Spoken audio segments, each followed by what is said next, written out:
আপনি ব্যবসা শুরু করতে চাচ্ছেন কিন্তু কিভাবে ব্যবসাটা শুরু করবেন সেটা বুঝতে পারতেছেন না। তো এটা নিয়ে চিন্তা করতে করতে আপনার দিন চলে যায়, মাস চলে যায়, কিন্তু আপনার কাজে কোনো মনোযোগ আসে না। তাই আপনাদেরকে বলবো এইসব চিন্তাধারা বাদ দিয়ে আমার কথাগুলো মনোযোগ দিয়ে শুনেন, কিছুটা হলেও উপকারে আসবে। সো হাই এভরিওয়ান, আসসালামু আলাইকুম। কেমন আছেন সবাই? আশা করি সবাই ভালো আছেন। আল্লাহর অশেষ রহমতে এবং আপনাদের দোয়ায় আমিও অনেক বেশি ভালো আছি। ব্যবসা করার মন মানসিকতা সবার থাকে না, কারণ ব্যবসার মধ্যে প্রচুর পরিমাণে শ্রম দিতে হয়। কিন্তু যাদের মন মানসিকতা আছে তারা কিন্তু কখনো অসফল না, তারা কিন্তু কখনোই অভাবে ছিল না। যারা চাকরিজীবী আছেন তারা সীমিত সময়ের জন্য অন্যের চাকরি করে যাচ্ছে, অন্যের অর্ডার উনে যাচ্ছে। কিন্তু যারা ব্যবসা করে তাদের পরিশ্রম হয়তো একটু বেশি, কিন্তু কারো কথা শোনা লাগে না। তাই বলবো আমার যেই সকল ছোটোখাটো আপুরা, গৃহিণী আপুরা আছেন তাদের উদ্দেশ্যে, আপনারা ঘরে বসে থেকে এরকম ছোটোখাটো বিজনেসে জড়াইতে পারেন, এতে ক্ষতি হবে না। অনলাইন প্ল্যাটফর্ম তো আছেই আপনাদেরকে সহযোগিতা করার জন্য।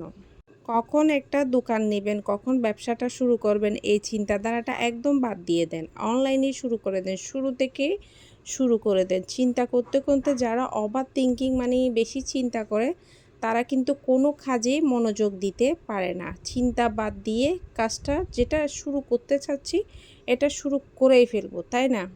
আপনার হাতে 5,000 টাকা আছে ধরেন, সেটা দিয়ে আপনি শুরু করে দেন। প্রথমে কিছু অল্প অল্প করে কিছু কাপড় চোপড় আনেন বাসার মধ্যে, যেহেতু আপনার অনেক আত্মীয় স্বজন আছে, ভাবিরা পাড়া প্রতিবেশীরা আছে, তাদেরকে বলেন কিছু কাপড় চোপড় এনে তাদেরকে বলেন, হ্যাঁ ভাবি আমার কাছে এই প্রোডাক্টটা আছে, আপনারা দেখতে পারেন।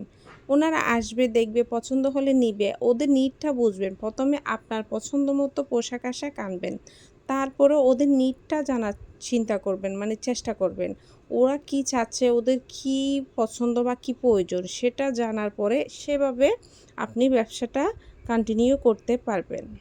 যারা কাস্টমারের নিড বুঝে প্রোডাক্ট আনে তারা কখনো কিন্তু ফেল করে না কোনো কিছুতে।